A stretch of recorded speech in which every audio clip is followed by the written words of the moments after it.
Welcome back. So before we dive into today's math problem, we'll again take a brief moment to meditate and center ourselves. And today, I want us to focus on our spine. When you take the SAT math test, you will first have an hour and a half of the reading test, probably hunched over. And then you're going to take an hour and a half of the math test. So that's 3 hours of hunching over, taking tests. So I just want you to feel the sensation of a long, relaxed spine, because if you're not comfortable, you're not going to do your best on the test. So gently close your eyes and sit up straight with your head aligned directly over your shoulders, directly over your rib cage, directly over your hips, just stacked nice and tall and relaxed. And with your eyes closed, we're going to gently inhale and feel your back lengthen as you breathe in deeply through your nose. And then exhale deeply and slowly through your nose and feel your spine get even longer. Inhale slowly through your nose. Feel your spine growing and your shoulders relaxing, your hips relaxing, your neck relaxing.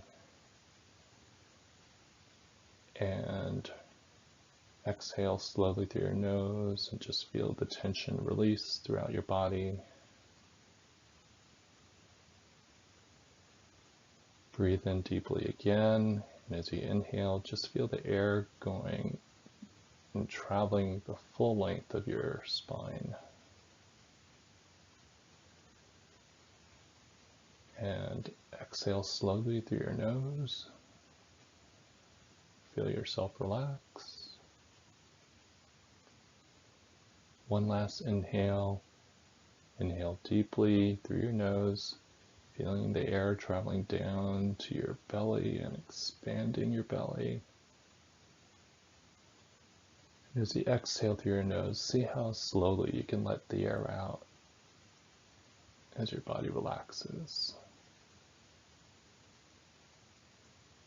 Hopefully you feel a little more alignment and space and relaxation in your spine. All right, now we're ready. This is a multiple choice question from the College Board SAT test. It's from section 3, which does not allow calculators. It says, what's the solution, xy, to the system of equations above? And we have 4 choices. So take a minute or so to give this a try and see what you think. If you're not sure what to do, don't worry about it. Just do what you can, and you can even just take a guess, and then we'll look at it together.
Okay, so let's have a look at this.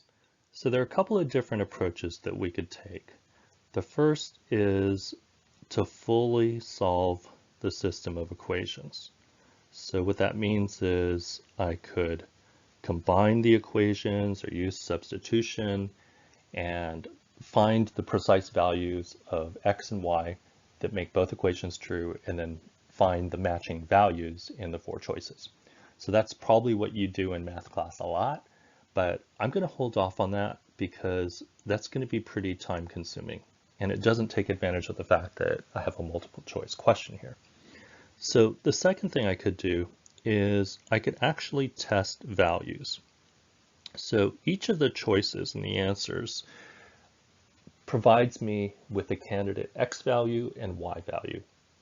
So I could plug those into the equations and see which X and Y values make both equations true.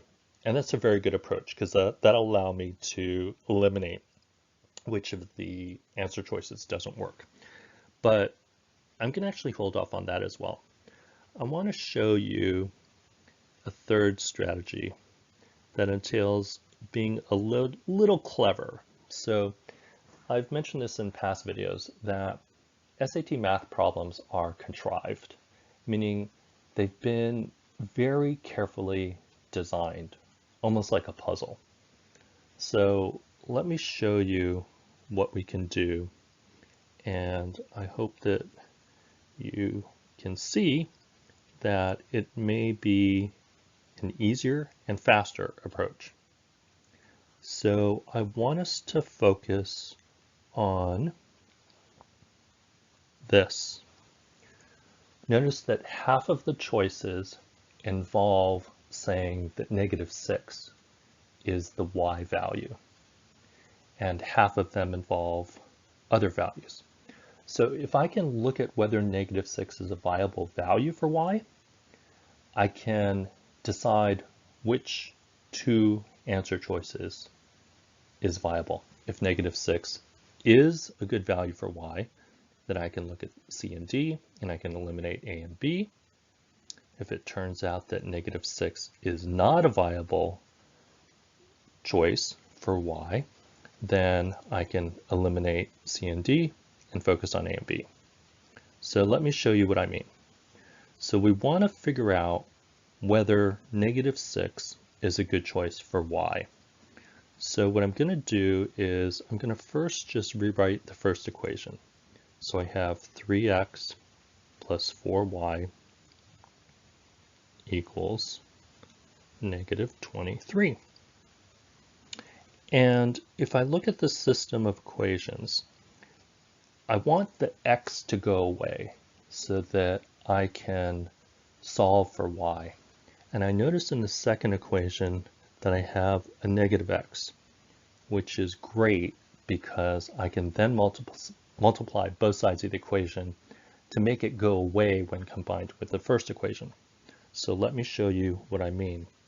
I'm going to multiply both sides of the second equation by 3. So let's see what that gives us. So on the left side, I have 6y. So I'm going to actually put that right under the y term of the first equation. It's a positive 6y. And then I have -3x, which is what I wanted. And that looks good because that's going to make the x term go away. And on the right, I have -19 times 3. Now this is not a calculator problem, so let's figure out how to do this in our head. Well, 3 times 20 is 60. So 3 times 19 is going to be 60 minus 3, which is 57. And it's negative. So I have -57. Okay, now what do I need to do? Let's combine these. What do you know? Remember how I said that these SAT math problems are contrived? This is giving me a clue that we're on the right track, because look, 10y is pretty sweet.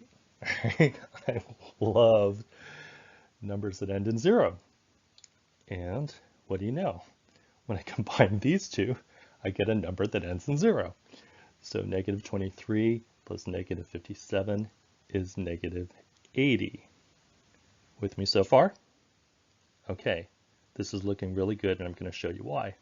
So we're going to divide both sides by 10 because we want to solve for y. And what do we end up with? Y equals -8. And oh man, I love that because there's only one choice where y is equal to -8. So I immediately know that B is the right answer. So look at what we did here. We just focused in on one term, right? We wanted to find out what is the y term or y value that's going to give us a good insight into which of the choices makes sense. And the -6 being in 2 of the choices was what tipped us off. And all we had to do was solve for y. And unlike your problems in school, we don't have to find the x value because there's only one choice that has -8 as the y value. So we can say that B is the right value and we can move on.